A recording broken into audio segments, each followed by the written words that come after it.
Boom. Hello and welcome to the Wildcard Rewind podcast. I shall be your host tonight. We've got a great award ceremony for you. But first, let's play the music. I just want to rewind to when we were young at heart. Back to all those good times. Take me back to the start.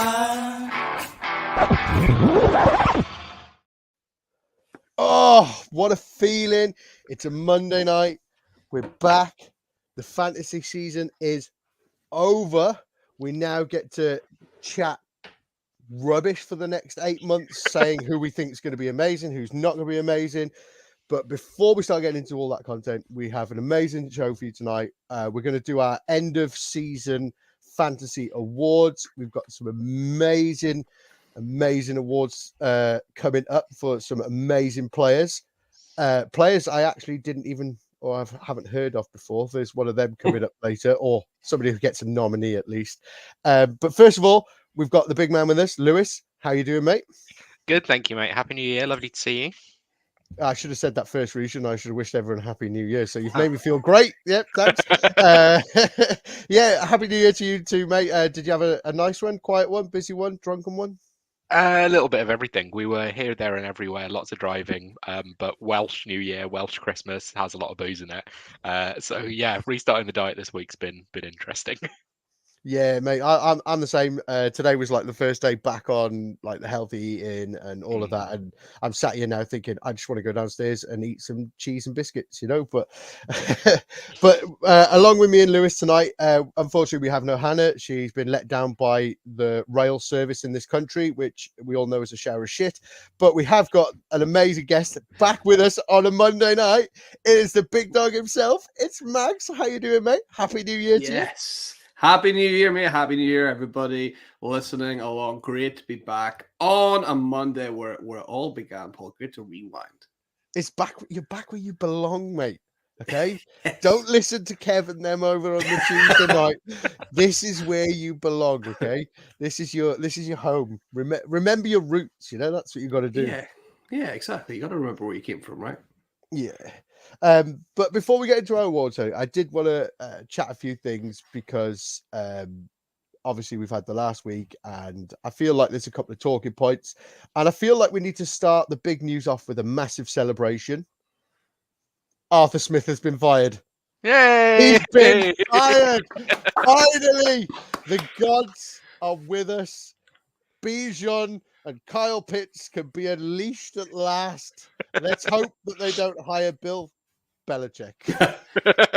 We've now lost about 10 minutes of content a week because every single week it wouldn't be on the show sheet, but Paul and I would start going on a big rant about how Bijan was being underutilized and Drake London could be amazing and Kyle Pitts could be amazing. So we've got to like find something to fill the gap now that he's officially gone. Yeah. But it's, you know what? We could fill it with actually, oh my God, Kyle Pitts is a great tight end. Yeah. Bijan Robinson is a really good running back. Not a backup running back. He's a really good one running back, you know?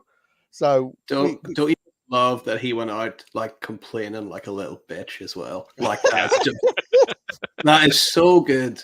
I just think it was just so funny how he crossed the field. He was so angry and everything like that. And mate, to be honest, I don't think the team had finished showering and taking their pads off and it came up going, Arthur Smith has been fired. I was like, they were waiting for him to come back in there and they were just going to go, mate, we're done with you. Okay. See you later. You know, he hasn't even had a chance to take his shoes off or anything. He's out the door. He's out the door. But no, I wanted to quickly mention that. And is there any other talking points you guys from week 18? Are we all a bit sad for Sam Laporta? He's looking like an ACL. I feel great for him, man, to be fair. But is there anything else you guys, rumors of Andy Reid retiring at the end of the season? Untrue. Completely untrue. Andy Reid will be around for forever and ever. I never.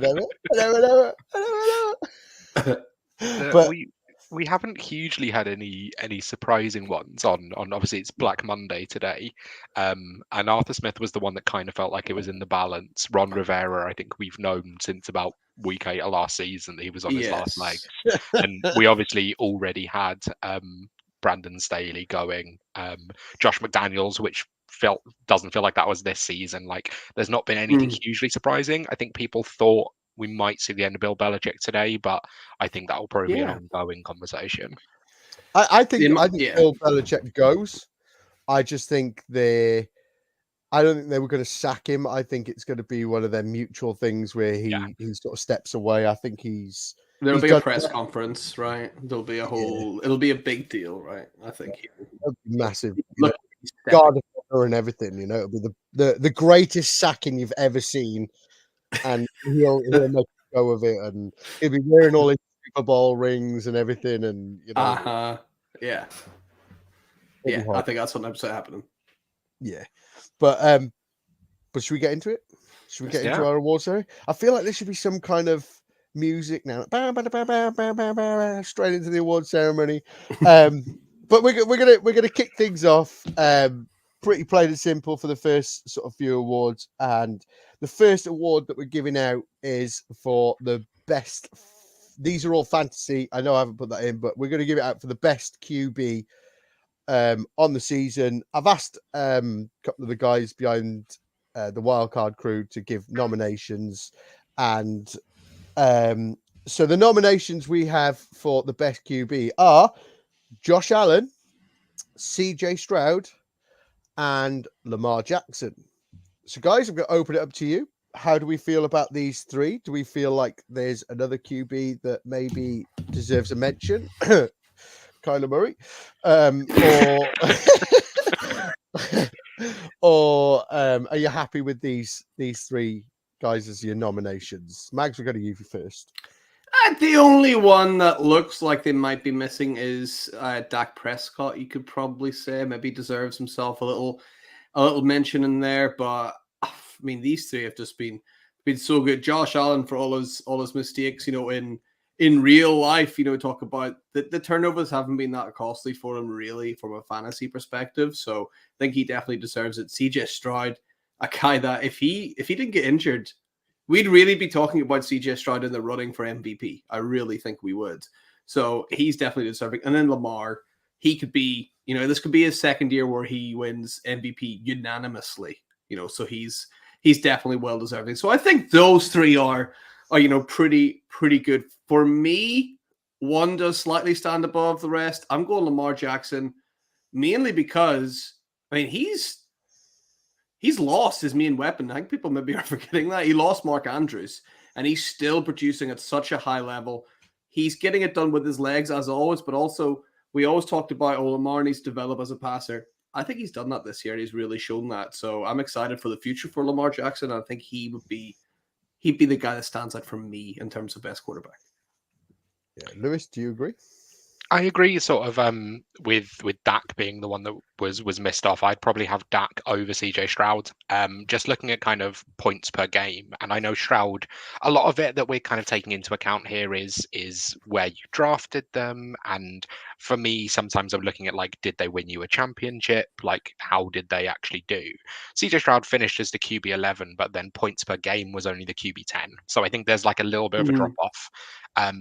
The thing for me, I went for Josh Allen, and the reasoning behind that is I don't think we're really appreciating Josh Allen. He finished as the quarterback 1, both in fantasy points and fantasy points per game, whereas Lamar was the QB 4. And I think because we draft him early and because we know who he is, like this is his third QB 1 season in a row. Across the entire season, he only finished outside the top 10 4 times. Like, wow. Josh Allen was the only quarterback you drafted crazy high that basically never let you down, that really justified that cost, taking him in the second or third round. And I think because it's Josh Allen and because we're just kind of used to it, and I think it's kind of the same reason he's being overlooked in the MVP race a little bit, but like we're just kind of used to him doing that. Like, he scored the same amount of rushing touchdowns as Jalen Hurts, and we focus on Jalen Hurts with the tush push, but Josh Allen scored 15 as well. I think he kind of goes under the radar. Like Lamar should get MVP in the real NFL and is very deserving of it.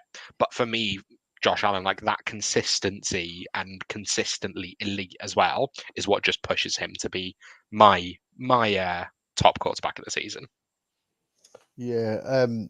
See, I'm going to defend CJ Stroud here. Okay, so Josh Allen, I feel like he's an established QB in the NFL. He's got a good team around him, and he's done it many a times. Same with Lamar Jackson. He's had phenomenal seasons, and he's a phenomenal player, and we know what he can do. And he has genuinely one of the best receiving weapons. I know he lost him week 10. Week 9, something around there, and he has got one of the best things. CJ Stroud came into this with a team that last year won a game in week 18 to have the number 2 pick in the draft, and he went to the Texans, and I think what he's done, nobody saw coming.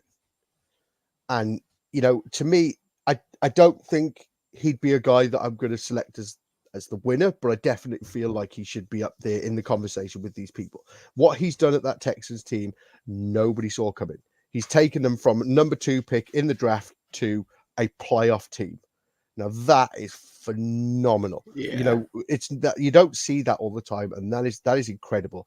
And he's somebody, even what we were talking a couple of weeks ago, where he lost Tank Dell because he had a broken arm, and then he lost Nico Collins because he was injured and stuff like this, and still they grinded out wins, and they're still going, they're still pushing forward and stuff like that. So I think CJ Stroud has just been absolutely phenomenal this season. But I have to say, chatting about like MVPs and stuff like this, it wasn't that long ago where we were all talking about MVPs, and the 2 front runners was Brock Purdy and Dak Prescott. And you look at Josh Allen, you look at CJ Stroud, you look at Lamar Jackson. None of these guys were even in the conversation. Lamar Jackson is the favorite to win the MVP. 3-4 weeks ago, you were going, it's either Brock Purdy or Dak Prescott that's going to win it. And now we're going, oh, Lamar Jackson's easily going to win this. And you're going, it's just such a horse shit like thing to give away, and oh yeah, he's doing the best at the moment, give it to him, and but Lamar Jackson has been phenomenal all season, and I think if you guys agree, I think we'll have to give this award to Lamar Jackson. Even with the team around him and losing a lot of players and rookie wide receivers and stuff like that, he's still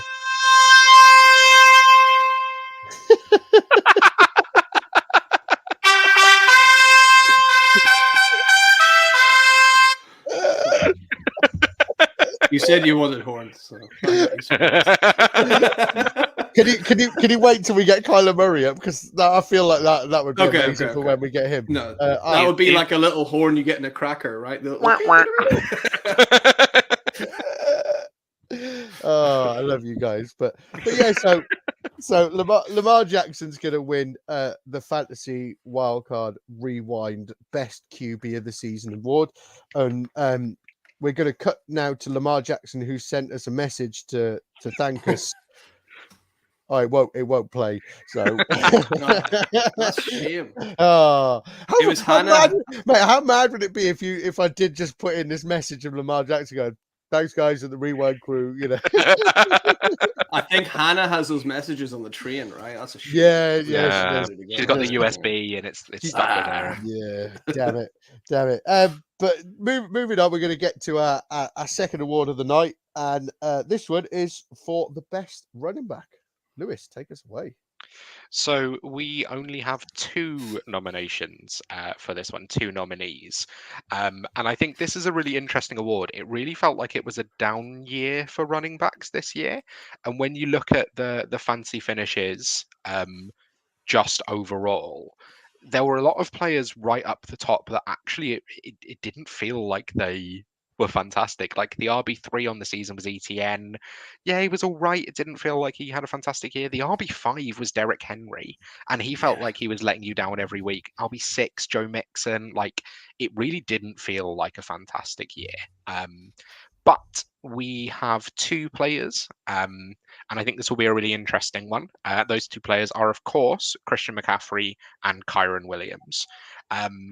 So I think I remember back to when during the off season, Hannah and I did a show looking at the players that we thought could finish at number 1 overall in each position.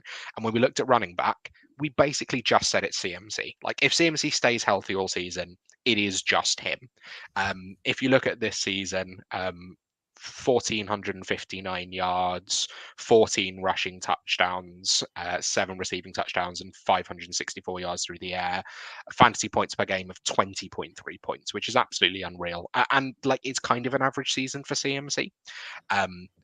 I think, the arguments for him kind of speak for themselves. Kyron Williams is obviously so far the other way. So Kyron finished as the points per game RB2, finishes the RB4 overall, which is insane when he went on IR for a stretch. He was obviously available off waivers, which was a really helpful thing. And one thing that he does have in his favor, and I thought this was really interesting, that apparently across Sleeper, 47% of teams in the championship matchup in week 17 had CMC. And he actually really let a lot of them down. I was terrified going up against CMC in all my championship matchups because I didn't have any shares anywhere. And he scored something like 9 or 10 points. Kyron Williams was the RB1 that week, which obviously does help a lot in his favor. Like, he was truly, truly a league winner. So intrigued to know your guys' thoughts. Mags, we'll go to you first about who you think is deserving between the two of them. I think Christian McCaffrey has just, unlike Kyron Williams, who's been, absolutely fantastic in terms of the value you're getting for him, Christian McCaffrey has carried you to a championship, like, almost by himself. And I think we've seen a lot of these teams that might have been like the number 5 or 6 seed, but they've got Christian McCaffrey. Like, in the playoffs, just got boosted and just got carried into that championship final. And yeah, he may have let you down there, but I think that's maybe the only week that he has let people down. I thought it was really interesting. Like, this year we had one running back, which is Christian McCaffrey, finish over a total of 300 fantasy points. Last year we had 4 running backs do that. So it's just a general slump that's been going on. I spoke about it a couple of months ago. It's just really noticeable. Committee backs are in, they're in full force. Teams are looking to pass first anyway. So yeah, the running back position is going to be something that is going to be valued very differently. I think if you're still playing this old school, let me build around my running back, take 2 running backs in the first 2 rounds, you probably struggled this year, I would assume. I don't think you'd be in many championship finals unless you got really lucky with them. So yeah, overall, I'm gonna still keep with Christian McCaffrey, though. I think he's the guy that has propelled people to championships and sort of by himself drag teams that maybe were less deserving to championships. Yeah, it's hard to disagree with Christian McCaffrey, isn't it? I really want to be on Kyron Williams' train here, and I really want to be like he has had a phenomenal season, and a bit like CJ Stroud, like, nobody saw it coming, nobody expected him to be as good as what he has been, and I think if he hadn't have missed them 4 games through his injury, well, it's 5 with the bye week, wasn't it? But if he'd have played them 4 games, you may have had 2 running backs go over the 300 mark, and he is somebody that probably did kind of help you in the running back position get to a championship, and I'd like to see if there were many teams apart from my Dynasty Heroes team have him on their side and not make it into like the playoffs and stuff like that. I think he was somebody that genuinely has helped you. He's a great prospect moving forward, but I'm inclined to agree with you, Mags. It's hard to look past CMC, and I do think the reason CMC is so far ahead of everyone else is for exactly what you were saying. Everyone is going to this committee back. There's very, very few running backs that you go, he's going to be the sole guy who gets all the touches. I think you can probably count on your 2 hands how many running backs that there are in the league that are just on their own. Everyone else is a committee back. They share it. We're even seeing it with Derrick Henry. Tajay Spears is somebody that is up and coming, and I know Derrick Henry's getting to the end, but Derrick Henry was one of them guys that he'd have 30-40 touches and he'd just keep running and running and running, and even now they're just going, right, okay, look, it's better if we're doing this and screen passes and stuff like that, and it's just it's going to be interesting with the running backs this offseason. I can't wait to get into things with the running backs this offseason and how it looks next season. Not a lot coming through, which is interesting. Not a lot of rookies coming through. No. So it's going to be real, but a lot of free agents. So yeah, it's going to be really interesting to see where they land.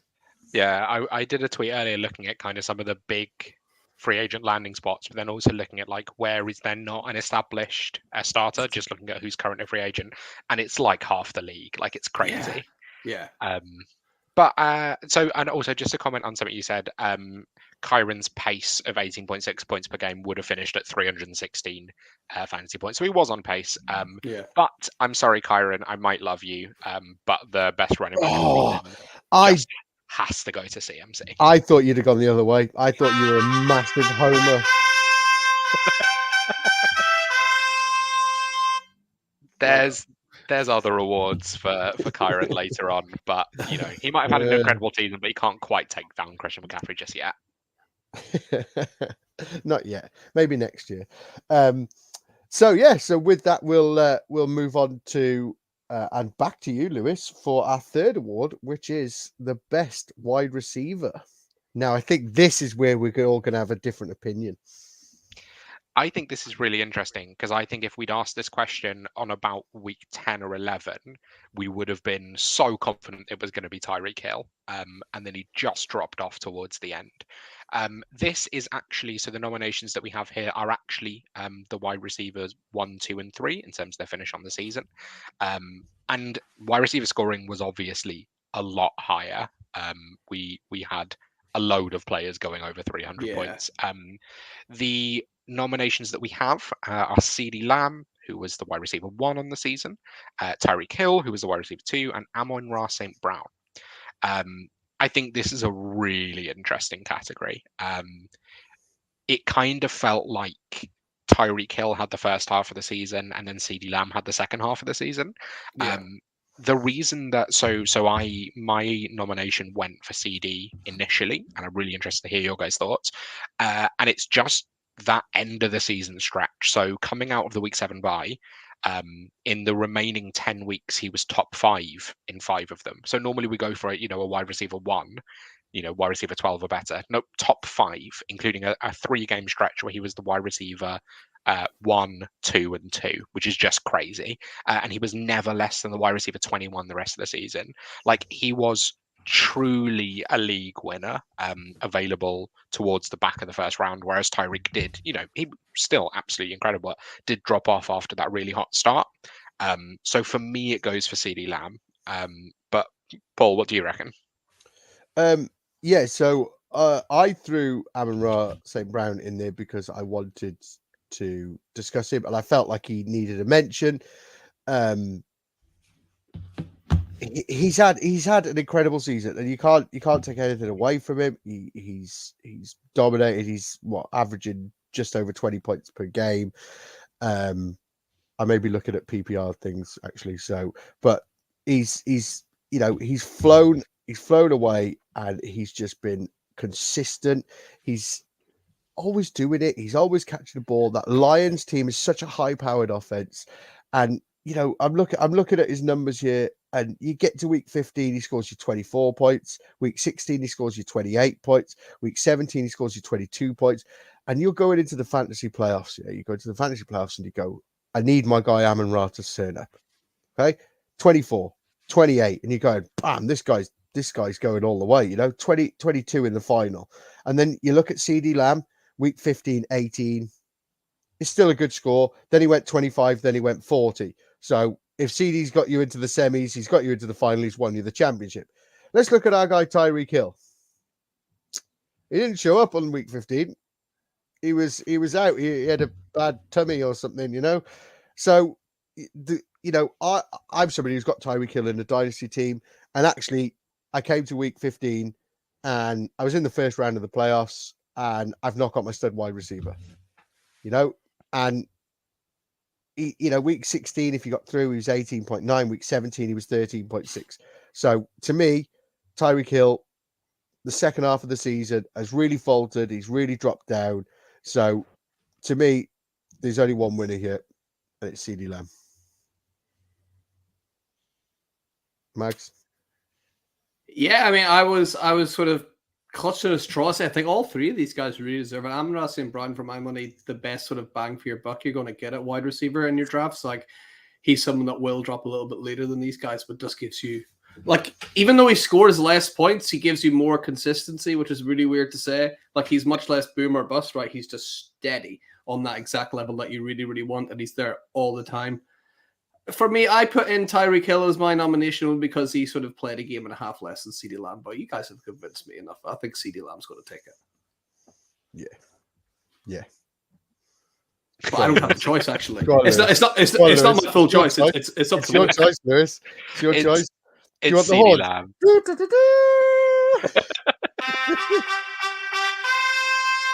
Lamb. Max must have just played that twice. It sounded identical each time. It's CeeDee Lamb. It's got to be. I think just that late season stretch was unreal, and he was available a little later. And like a true league winner. Yeah, he was. So with that, we've done the QBs, we've done the running backs, we've done the wide receivers. What do you think's coming next, guys? You got it. Award number 4. We're going to cut over to our mate Mags to talk about his favorite player in the NFL. Who's the best tight end, Mags? We talking about Dalton Kincaid? No, we're not talking about we've only really got 2 nominations. I'm maybe pitch it to you guys to see if you have any sort of extra players that you might put in there. But our 2 nominations that we've got are, of course, for Sam Laporta and, of course, the mainstay up there, Travis Kelce as well. Those are our two nominations. Guys, before I really get into it, the only guy I could possibly see as like someone that you could argue could win this award is someone like a TJ Hawkinson, who when he was healthy and fit and firing, he was really, really good. I actually think he was maybe joint leader in fantasy points per game. Yeah, TJ Hawkinson was a joint leader in fantasy points per game. Is there anyone else that you were? I mean, Paul's probably going to say Trey McBride, right? Do you know who Mate, we could full on get into a rant about Trey McBride. That guy not going to the Pro Bowl is a criminal offense, okay? It is a criminal offense that you've not taken Trey McBride to the Pro Bowl. But that's a different time for a different show. Sorry, Lewis, you carry on.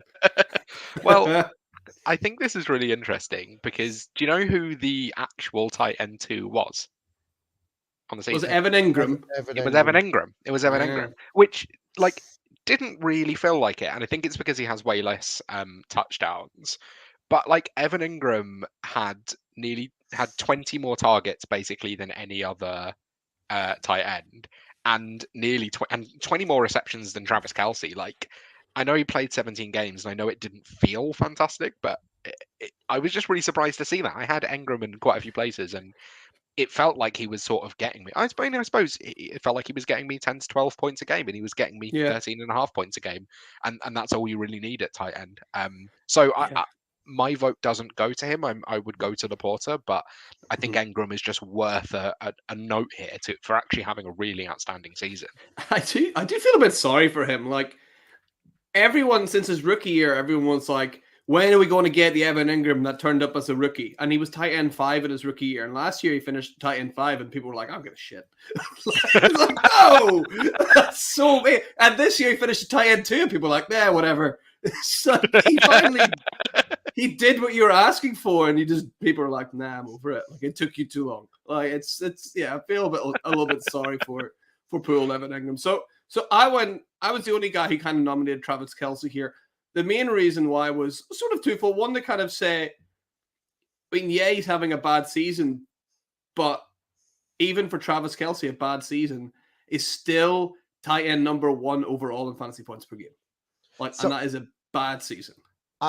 Sorry, I want to go off that because I'm looking at Fantasy Pros here and the weekly finishes and stuff like that. I'm looking at that at the moment, and I'm looking at this going, do you know what? Everyone's criticized Kelce now. Yeah, okay, he hasn't had the season that we know he can have where he can basically finish as wide receiver 3 or something like that. But as we've sort of we're breaking down things, we figured out that the wide receivers have been phenomenal this year. Yeah. You know, we were looking at CeeDee Lamb, we're looking at Tyreek Hill, we're looking at Amon-Ra St. Brown and how amazing their seasons have been. Now, Travis Kelce finished overall on the season as tight end 3. Yeah. Now I'm looking at this, and he's 20 points away from being tight end 1. Now, the person who finished tight end 1, Sam Laporta, scored 13.9 points in week 18 and 8.9 points in week 1. Travis Kelce didn't play week 1. I can't remember what it was for. Was it a healthy scratch or something like that? It was his knee. Thing. He had a dodgy knee. Yeah. And apart from that, he hasn't missed any games on the season. He's had a couple of low ones, and he didn't play week 18. Now, if you take Sam Laporta's points that he scored from week 18 and week 1 and took them off, he'd be below Travis Kelce. Evan Engram was 11 points ahead of Travis Kelce, who played week 18. Travis Kelce didn't play week 18. He didn't need to. Now, he scored 23 points in week 18. And you're going, okay, so if we look at this from a fantasy perspective and cut it off at week 17, Travis Kelce actually finishes basically as the tight end 2 about 8 points. And that's week 1 game, about 8 points off where Sam Laporta is.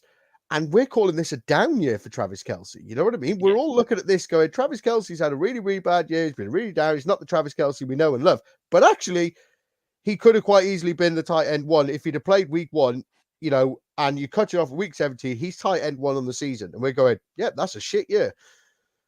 Okay, I'd hate, you know, I don't want to say he's doing it awful, but he's doing pretty well if he's still finishing as the tight end 1, tight end 2, you know? Yeah. I still think Sam Laporta deserves to win it, though. Yeah, I think it's perfectly fair having an argument for Sam Laporta as well. I kind of wanted to put Kelce in just to sort of highlight that. It's your choice, though, Mags. Remember that. Ooh. Lewis, you've not really made an argument for Sam Laporta. I'll let you go. Go ahead. I think part of it is, and two things. First of all, I think it's very easy to react to the end of the season. And I have been putting that a little bit more into my decisions in terms of like, did this player go on to win you a championship? How did they perform in playoffs? And obviously, it's the same reason, like, I put out my new Dynasty rankings, and I had Travis Kelce at tight end 4, and I had loads of people responding. By the way, if you want Twitter engagement, put out Dynasty rankings. Like, you get random people coming at you to say, why have you done this? This is awful. This is wrong. I had that last year because I put Dak Prescott as QB7, and they're like, oh my God, you put Dak Prescott as QB7. How ridiculous are you? And then he goes and has this season like this, and I'm like, yeah, where's all my haters now? Haters are gonna hate. But that was all my burner account. Sorry, Paul. I'm not shocked, Mags. I'm not shocked. I had loads of people come back at me about having Kelce even that high, and my argument back was to say, you know, putting him at tight end 4 is to basically point the arrow in that direction, but I don't want to overreact to a few games. Yeah. I think the reason why I go Laporta is also baking in ADP and cost. The thing with Kelce is you would have taken him in the first. I think his ADP, I think it was next to Tyreek. I can't remember if it was 107 or 108, but somewhere around there. And he was going number 1 in the Scott Fishbowl. 1. Yeah. Right. Yeah. Like for a tight end to truly produce at that level, to justify that cost, he needs to be Travis Kelce of the last 6 years and not Travis Kelce of this year. Like, for him to just finish at tight end 1, which I know he was like tight end 1 in points per game, but for him to just be the tight end 1 isn't enough. He needs to be way clear to tight end 1 and like the wide receiver 3 or 4. So for me, the ability to get Sam Laporta off waivers compared to Travis Kelce in the first round is what gives the edge to Sam Laporta for me. Mags, make your decision. Make your decision. It's down to you now.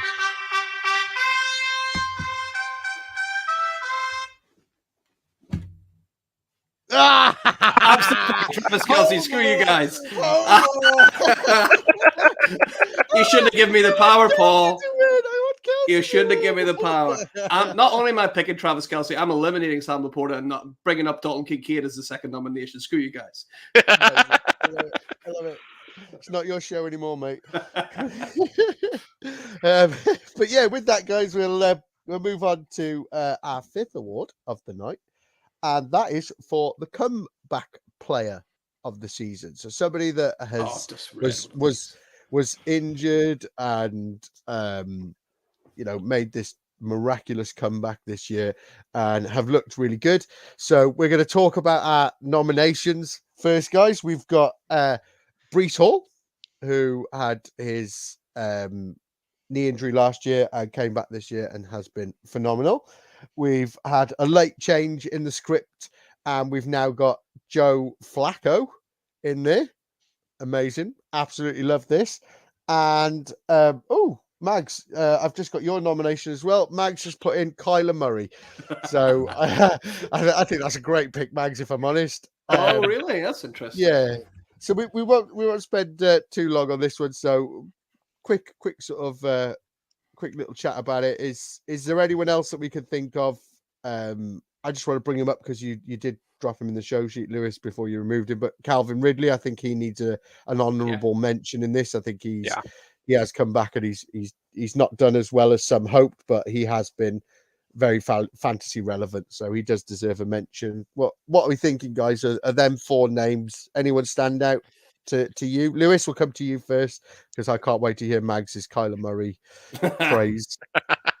So yeah, I initially went for Ridley, wide receiver 19 finish, and I think just being away from the game as long as he's been and being fantasy relevant is great. But I just thought we can't do a review of this season without looking at the 5 games that Joe Flacco played. Like Joe Flacco finished as in fantasy points per game. I know it's only 5 games, but bear in mind he was on the sofa up until like week 11. He finishes a QB3 in fantasy points per game. He scored more points per game than Lamar, than Dak, than Kyler, than Purdy. It was an absolutely unreal story for him. And I think the thing is, the reason why he's my nomination, like Breece Hall, I completely understand, has been fantastic. It's been really good to see him coming back from an ACL. The reason why I go for Joe Flacco is it's the levels of where you're coming back from. Breece Hall's coming back from an injury, but was a top of the second round pick a couple of years ago. Joe Flacco is coming from being on a sofa thinking about retirement to playing a top 10 quarterback in the league, and in fantasy a top 3 quarterback. Joe Flacco won titles, and that's a crazy thing to say in the year 2024. But Joe Flacco won titles. Joe Flacco won me a title. I went and bought him for a third, and he won me the title. I think we just have to really appreciate something that was really unique and probably shouldn't have happened, and a really strange thing, and maybe consider awarding that. Love it. Mags, quick little chat from you. I love the Joe Flacco nomination. Actually, I sort of didn't. I almost didn't consider him when I said, because I thought my head just went to injury, right, and I almost didn't think. You got Joe Flacco out there, so I absolutely love that as a nomination. I went for Breece Hall just because of how good he's been, and it was nice because this is meant to be the down year, right? After this injury, this is meant to be the slow year. So I'm just he did this in the slow year. This is going to be cool. What's he going to do next year when he's really, fully firing? So I think that's going to be really interesting to see. But I'm not mad if Joe Flacco gets this either. I'm happy with Breece or happy with Joe Flacco for sure. Yeah, I'm torn which one to give it to. Oh, who do I give this award to? Yeah, I'm going to have to give it to Breece Hall. Breece Hall. I know I threw Kyler in there, and I did want to mention him. He came back week 10, and since week 10 through to the last weekend of the season, he's QB9 overall, and I do think that's an honourable mention for what he came back from. But it's hard to look past Breece Hall. It's such a horrific injury that he had, and he came back and he did this, and he has been phenomenal, and he continues to be phenomenal. So excited to see what the future holds for him. But we have to give Breece his trumpet as well. We have to give Breece his trumpet. Also realised that it's taken us 40 minutes to get through 5 nominations, and we've still got 5 awards. We've still got 7 to do. So, I think our next one, our late round flyers, needs to be a bit of a flyer. So award 6, we're going to go for our late round flyers, and I'll do this one again. Because unfortunately Hannah's not with us, but so our nominations for our late round flyers, these are people that were sort of drafted after sort of your round 8, your round 9 sort of mark.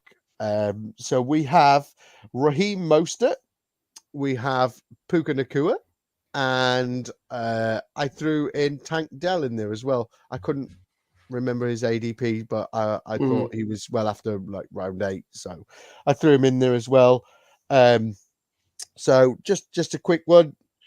I put Tank Dell in there because I think he was somebody that you could pick up a bit later on, and he did out the blocks. He was just a phenomenal player. He had great connection with CJ Stroud, and he definitely won me a lot of games. And I love him, and he's my guy. So, yeah. What are you saying about the other two? Anyone wanna go? I think for me, so I nominated Mostert, and the only reason for that was because not to spoil the next award, but when you're looking at late round flyer, I think Mostert was the only player here that was probably actually drafted. I think the other players probably came off waivers, whereas Mostert, I remember, like, I think it is a slightly different strategy in terms of which players exploded off waivers that you didn't see coming, and which players did you think about in your draft to take a late round shot on and then end up absolutely smashing. And Mostert, like, I had Mostert everywhere this year because you were just taking anyone you could in that Miami backfield. I mean, I also had quite a lot of Jeff Wilson, but I think Mostert, in terms of like drafting in the late round, strategizing around that, as opposed to someone that breaks out, and if you had the most FARB, then you end up getting a league winner accidentally. Yeah, I went for Mostert as well, sort of similar reasons, and just unfortunately, you kind of wait all year for Raheem Mostert to get injured, and unfortunately, it was week 17 whenever he finally cracked and crumbled. But I still think he deserves this award. It's hard to disagree with you guys. So I'll listen to you wise men, and we will give this award to Raheem Mostert. No time for trumpets, Raheem. Sorry. No, sorry, he's not good enough. No, he's not good enough. Come on, the Dolphins. I hope they beat the Chiefs next week. I hope that comes back to haunt you, mate. You know, I wish I'd have given the trumpets. But yeah, with that, we'll go on to seventh award of the night, and that is a bit teased in the last one, but that's the waiver wire wonder person. So, Lewis, we'll come to you for this one. It's nice that I've got this one. And I do just want to, before I go to the nominations, have like a little moment for Tank Dell, because he was fantastic and it was such a shame to see him get injured in the way he did. The nominations that we have for this are both Rams 5th round draft picks over the last 2 years, Puka Nacua and Kyren Williams. This is a debate that everyone's having in shows and podcasts and YouTube shows like all over the country at the minute, of who was the league winner that you got off waiver wires. I would really like to propose an exception to this one. I would like to give it joint between the two of them. Absolutely not. Absolutely not. Absolutely not. I want you to pick. You know, this is like, you know, McDonald's or Burger King. This is that kind of, you know, that's what I mean? Easier. I think for me, so like the reason why I'll go Puka is because Kyren, like, people will take shots on backup running backs, and we didn't really see it coming, but we know that a backup running back can, you know, explode and can find their way into volume. We didn't see this happening, but we knew that they didn't really like Cam Akers. You could have seen a path to it. Puka Nacua has been way better than anyone anticipated. And I say this as someone that was really rooting for him pre-draft and then post-draft. And, you know, he's my most rostered dynasty player. No one saw this coming. He just broke the records for most rookie receptions and most rookie yards. Getting that off the waiver wire, finishes the wide receiver 4. Kyren had an unbelievable season as well, and I hate choosing between the two of them. But I think Puka just edges it for me. Yeah, the only person I went with Puka as well. The only person that saw this come in was my guy Matt FF Dynasty. You know. Shout out to Matt. He called this from the word go. He was like, Puka Nacua is my guy. He drafted him and he stuck with him. And look at him now. He's the waiver wire wonder for the Wildcard Rewind Award ceremony. You know what I mean? Fair play, Matt. Gotta love you. But yeah, it was fun to watch you pick between them two, Lewis. like you know, you even tried to go, can we give them both a trophy? Can we have two trophies? Both a participation medal, you know? No, we can't. But with that, we'll move on to our next award, which is an award for a first round dud. Now, this award is for basically somebody that you drafted in your first round that let you down and you hate and you don't want to see them ever again. But Mags, we'll come to you for this one. This is quite an easy one for you, mate. Yeah, there was a secret ballot put out before between everyone to sort of nominate who you think you should up for it, and it was unanimous that Austin Eckler, you suck, buddy. I'm sorry. You just, yeah. Every week, whenever I'm still shocked, it got to the point where I was being forced to start Austin Eckler, and I was sad about it. Like, I never seen that coming. I did not see that coming at all. He was a guy who thought, he's a PPR back. He'll get the catches in there. He doesn't necessarily have to rely on his explosiveness. I'm still convinced he's playing hurt. I just think there's been such a turnaround like that quickly. I know people say you get old overnight, but it doesn't necessarily happen that quick. So I think he'd played hurt for a lot of the season, but unfortunately, he let a lot of people down as well. So Austin Eckler, he's our dud of the year, our first round dud of the year. I should have got sad trumpets. Yeah, there's no sad trumpets, are there? Womp, womp, womp. But you know, when I got to this one, it was very difficult because I was trying to think of people that I drafted in the first round, and it was unanimous. It was so easy because he was the only one where you were genuinely like, yeah, he massively let me down. And I think there was a lot of people that were, especially in redraft, that were looking at him sort of and debating him sort of CMC, that sort of level, because he was somebody that in the receiving side of the game, they were going, do you know what? He's just as good as CMC. And, you know, there's people that have probably gone, do you know what? I lean maybe Eckler, CMC, maybe, you know, I just done this. And he's just done nothing. Nothing. The mad thing with this is, and I know we do have to move on, but the first round this year was quite weak, like because of injuries. You really struggled. Like Justin Jefferson was injured, went on IR. Jamar Chase was injured for a while, then also played without Joe Burrow.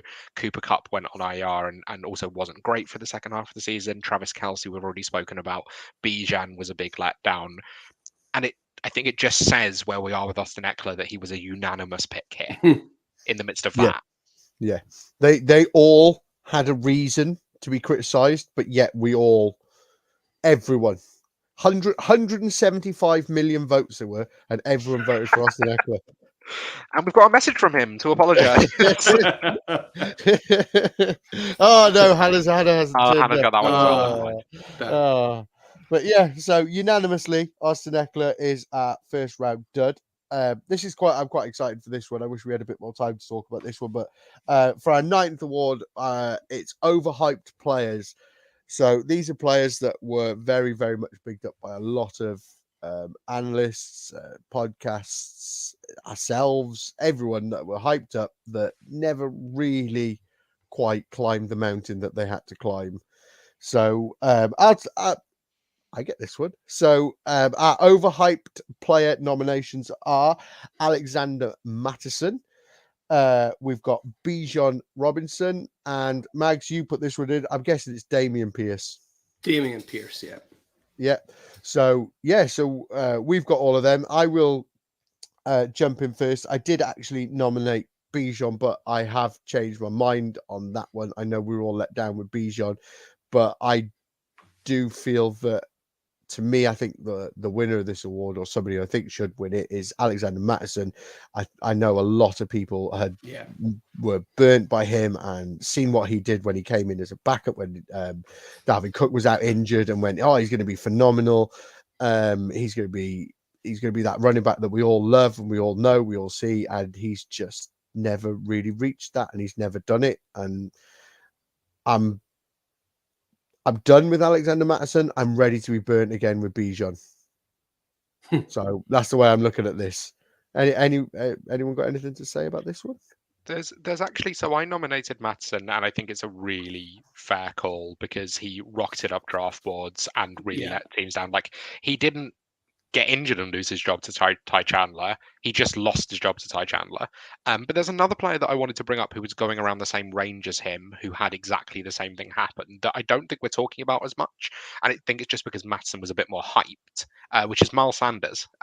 Miles Sanders was someone that I think people had a lot of faith in this offseason, and then just straight up lost the job to Chuba Hubbard, who's not a fantastic player himself. I think the difference between the two when we're looking at specifically overhyped People hyped up Maatsen because we've been waiting years for him to be unleashed. We'd seen him behind Dalvin Cook, and we wanted to see him get his own job. So it's why the hype levels were different. But I think, there has to be a little nod toward Miles Sanders letting us all down across the course of this year. No, not me. Been burnt too many times. Don't want anything to do with you. Max, anything to add quickly before we move on? No, I think Madison's very. I nominated Pierce, but I think Madison was probably being drafted before Damian Pierce even, and let you down just as much, if not more. So yeah, well deserved. To be honest, I feel like we could like sit here and talk for an hour about this list and players that were hyped and let us down and stuff like that, and we could get into it. But unfortunately, Alexander Mattison is our winner of this award, so he is our overhyped player of the season. This next one is a personal favorite of mine, and it's award 10. It's called the Fantasy Stink Bomb. It's somebody that was on your team that you kind of had to start, and he stunk your team out, and he stunk it out real good. And Lewis, we will come to you for this one. So the nominees here, we have Tony Pollard, we have Kyle Pitts, and we have Cooper Kupp. Cup, I'm really interested. I don't know which of you nominated Cup. I can see a mean little grin on Paul's face. So for me, Tony Pollard was the way that I went, and I think it's just the difference between expectation and then what really happened. He scored under 10 points in PPR in 8 games. He was going towards the back of the first round. Like, there was real conversations about like how high, is he a dynasty RB1? Could he be in that conversation? Like, he was elite the season before, and it just never felt good playing him. So to me, it's Tony Pollard. For me, with Kyle Pitts, like, I think it felt stinky, but it felt stinky last year as well, and it kind of felt stinky the year before. So you sort of used to the smell a little bit more. Cooper Kupp, was that either of you two? Was it you, Paul? No. I threw him in there because there was way too much love for the LA Rams here. And I was like, I just need to bring this shit, okay? There's so much love for the LA Rams, and it's all because of you. And Puka Nacua should win every award. And Kyron Williams can win. Can we give them both awards? And I was just like, no, I have to bring this shit down, okay? Cooper Kupp is a stink bomb on my team. One thing I was tempted by mentioning at some point, and I think it's something we'll bring across the course of the offseason, but one of the most difficult things was owning both Rams and trying to guess who to start each week. That was always tough. But the fancy stink bomb's Tony Pollard. I think he felt the stinkiest player to me. Yeah, I kind of feel that I could put him in the same category as Alexander Mattison there. He was very hyped up. Everyone had so much expectation for him, and he was a massive letdown. But yeah, we're going to move on to, we got 2 awards left, and they are very similar awards, but complete opposites at the same time. So our first one is going to be the LVP, the least valuable player. And Lewis, we're coming back to you for this one. So the nominations here are really interesting. We have Patrick Mahomes, Austin Eckler, Trent Taylor, and Dwayne McBride. I'm gonna go to you, Mags, to talk through Trent Taylor, because I think this is really interesting. Well, for me, this was an obvious one. It's Trent Taylor, because he scored the lowest amount of points in fantasy football this year. He scored minus 2.2 points. He's the least valuable player because he couldn't even score 0. So he's actually damaged your team.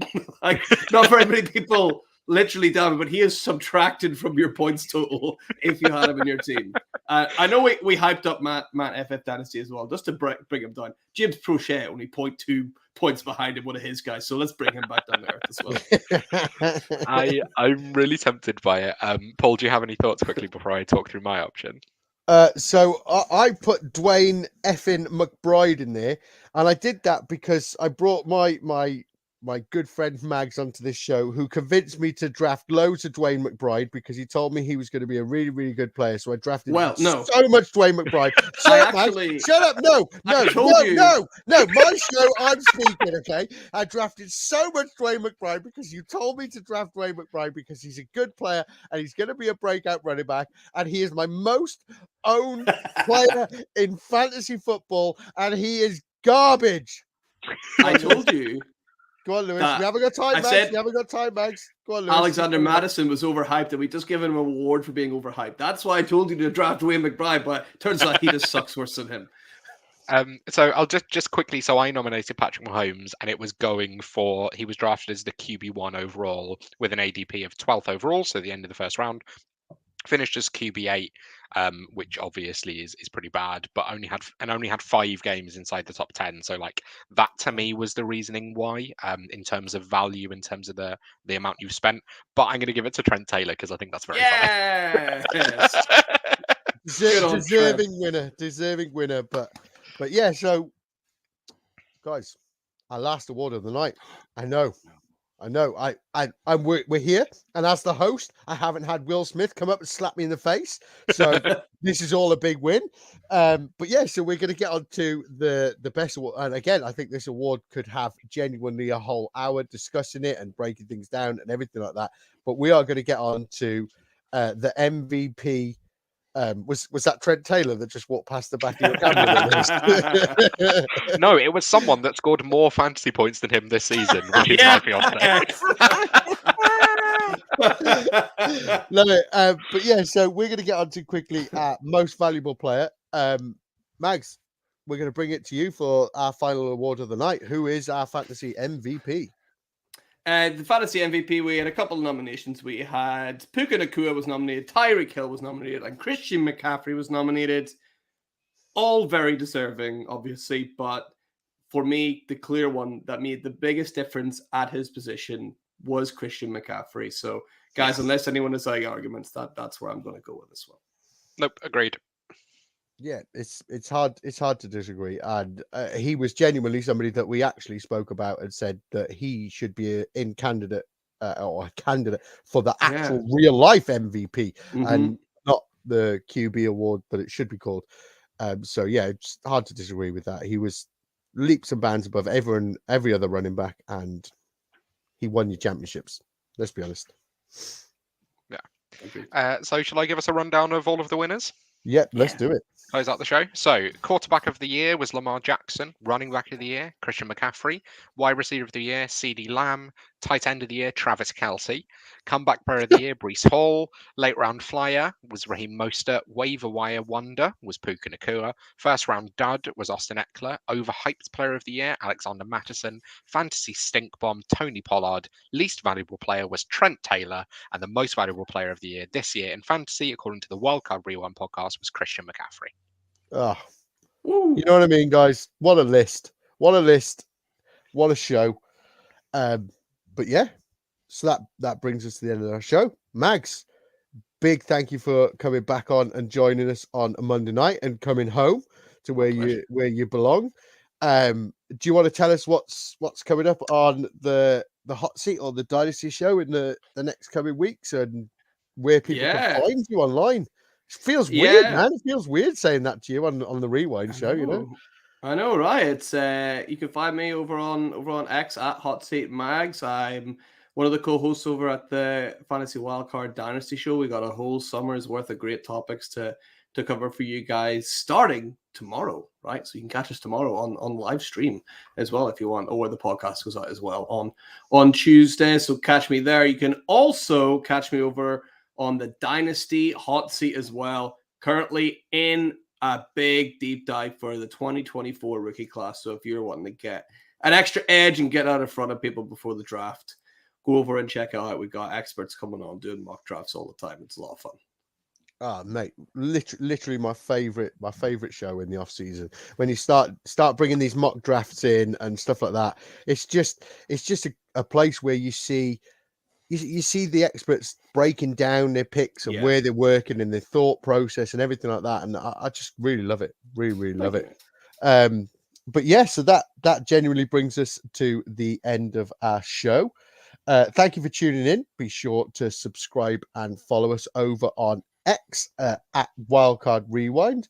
Head on over to our YouTube channel, search for us at the Fantasy Wildcard. And make sure you give us a like and a subscribe. And we will see you next week where we get to start our off-season content. See you then.